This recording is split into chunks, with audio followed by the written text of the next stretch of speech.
7-day declutter challenge. It is time to show our kitchen a little bit of love. Let's take a quick peek at my kitchen. As you can see, the fridge is pretty cluttered. So I love our fridge. There's a ton of room. I just haven't utilized it properly. Now the cabinets and the drawers are a different story. It may seem like we have a ton, but really there isn't a lot of space to hold stuff because all of the cabinets are pretty thin and they're not deep, so there isn't a ton of room to store things. So I've kind of just tossed my random items everywhere. I'm kind of a hoarder when it comes to kitchen stuff because I always think that we're gonna have it. And of course you saw there the Midwestern junk drawer, which I have got to organize. And if you say you don't have a junk drawer, you've got to be lying. And if you actually don't have one, you really need to get one because I hide all of my random items that I don't want to walk across the house to get in that drawer. So let's go ahead and start organizing.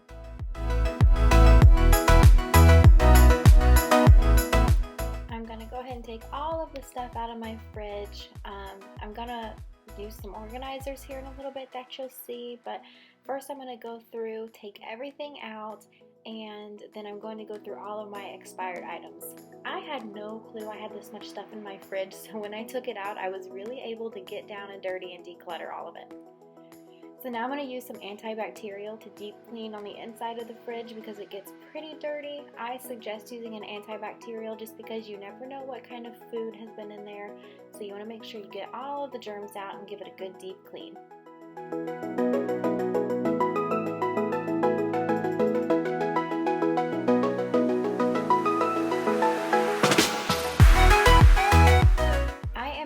These plastic fridge-friendly organizers that I got off of Amazon to put in here. We're going to just organize our yogurts, our fruit cups, and different stuff like that. There is kind of a grocery shortage right now, as I'm sure you know if you're watching this in March of 2020, so we don't have a ton of groceries in there right now.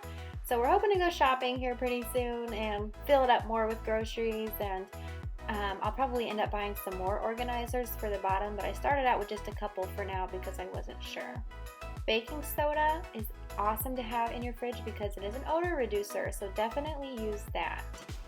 Now I'm just going to put our condiments back in the fridge, all organized and pretty, and here is the finished look. As you can see, like I said, we don't really have a lot. We went to the store and grabbed what we could, so I organized it all. This looks 10 times better.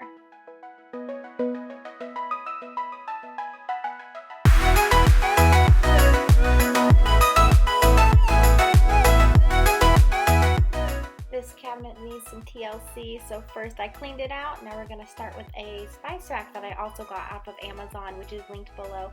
I love this one because it is stacked, so A, it saves you room, and B, you can easily see all of your spices all in one spot.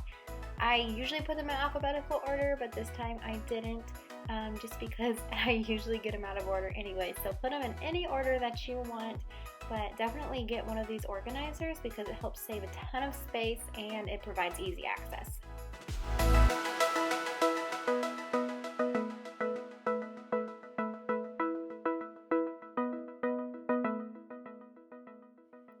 Now I'm just going to put everything back in. I got this turntable off of Amazon also, which helps save some space, and I use little baskets too to help organize. So here's that finished look. Everything is organized and much easier to find now, so that helps a lot.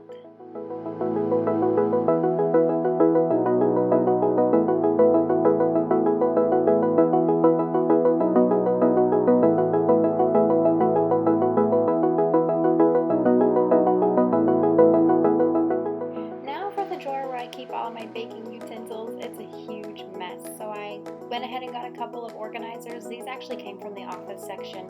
I just liked how they were organized. I think one has 4 sections and then one's just a bigger tray. So I just put everything in here. Still kind of cluttered because I have a lot and I am not willing to unclutter all of it. So this at least looks a little better. Not a ton better, but at least it's all in one spot. Now for my pots and pans. So I also got these organizers off of Amazon. If you can't tell, I love shopping on Amazon, especially with that Prime. So I'm just going to stick these pans in the organizer. This helps save a ton of space, and they will be easy to grab. This one can also hold your lids. As you can see, there's little divots where you can put the handles in. The bigger ones don't really like to stay in the divots, so you kind of have to work and see how it will fit in your space, but I would definitely suggest getting some of these.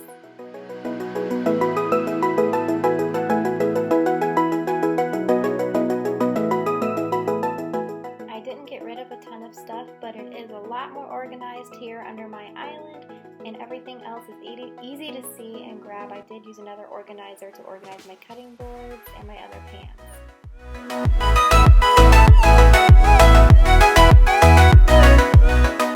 This isn't even all of my Tupperware, guys. This is just a little bit. Some of it is still stuck in my third bedroom because I don't know where to put it. So I went ahead and took everything out. I got rid of a couple of them that I don't really like, but honestly, I use all of these on a daily basis, so I just kind of organized them a little better.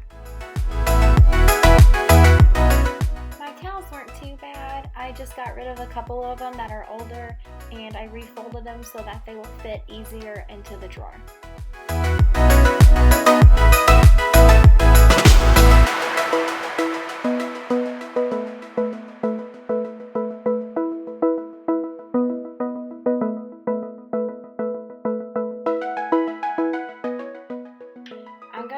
With you, I don't remember the last time I looked in this Lazy Susan, but when I got in it, I discovered that pretty much a bunch of our vacation and road trip snacks made their way in here, plus some of my baking stuff that I haven't actually looked at in a while. So we're gonna take everything out. I threw away those old terrible snacks that I had forgotten about, so now I have probably 5 items here in my Lazy Susan now. So it is decluttered. I actually did a good job on that.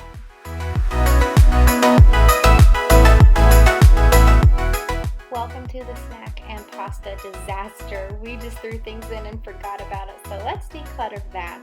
I started by getting out our smaller breakfast items because typically we have 3 seconds to get out the door, so we usually just grab a granola bar or something small on the way out of the door. So I went ahead and got a little basket and I put all of those in there just so that I could cut down on how many boxes we had, so this saves actually quite a bit of space.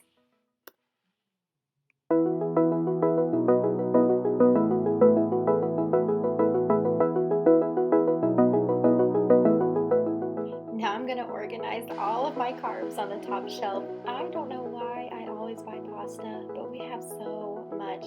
So I usually do a Kroger or Walmart pickup, and I just think, oh, I don't know if we have macaroni, so I'll go ahead and get it. And so now we have 3 boxes of macaroni or other pasta. So that's why we have so much, is because I just don't think to look. But hey, at least we're prepared, right? So this looks a little bit better.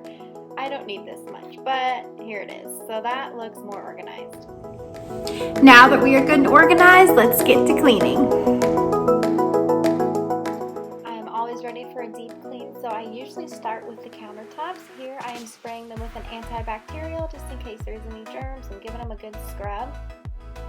I don't do this every week, so I'm going to go ahead and spray down all of the cabinets with the same antibacterial just because it is 6 season and you never know who has touched your cabinets or what germs could be on there. So I'm going to go ahead and give them a good wash down so that they are germ free.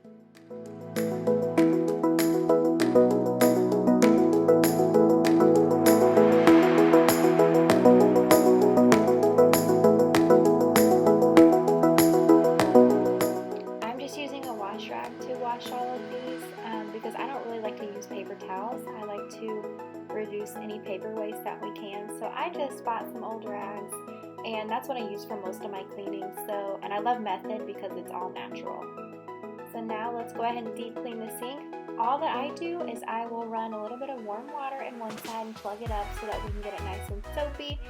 I got this scrubber brush at TJ Maxx, which I love because it really gets down to the grind. So if you use that really good, you scrub hard, get some soap from the other side, warm water, scrub, scrub, scrub on that sink. Make sure you get it all nice and soapy, and then once it's all scrubbed, take a wet wash rag and wipe it all down.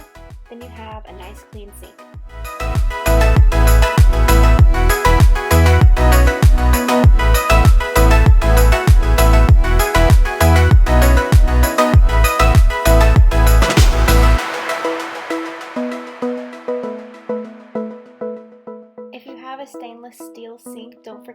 dry after you clean to avoid water stains. I definitely had to learn that the hard way.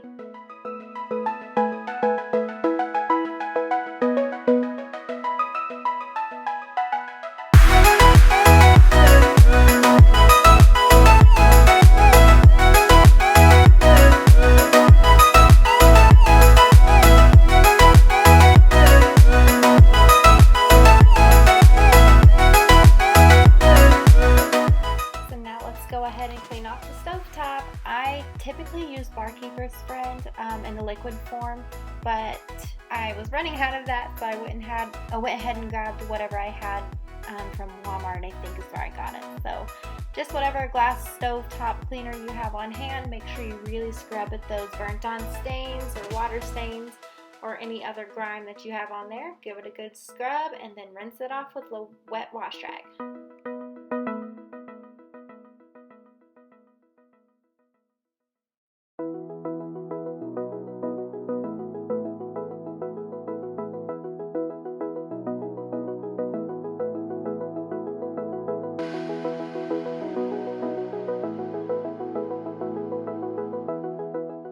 Don't forget to give your stainless steel appliances some love. I'm just using a stainless steel cleaner and a microfiber cloth.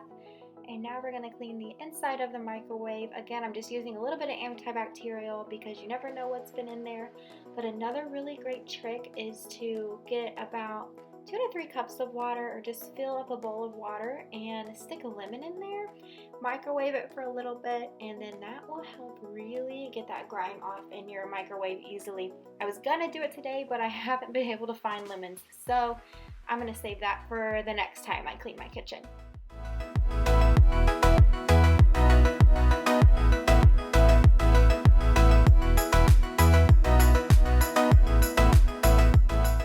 Now we are ready to go. The kitchen is all nice and clean and sparkly, and we are organized so we can find all of our stuff, and our spring cleaning in the kitchen is done.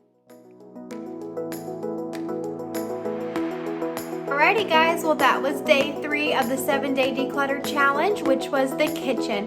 Now we are all organized in our kitchen. We can bake as much as we want. We can find everything that we need, and it is sparkly clean, and it just smells so good in here right now. So make sure you stay updated. Day 4 will be coming soon, and make sure you subscribe so you don't miss out. Check out my blog at lifewithcallie.com for the full PDF of the 7 days that you can print for free. Thanks for watching.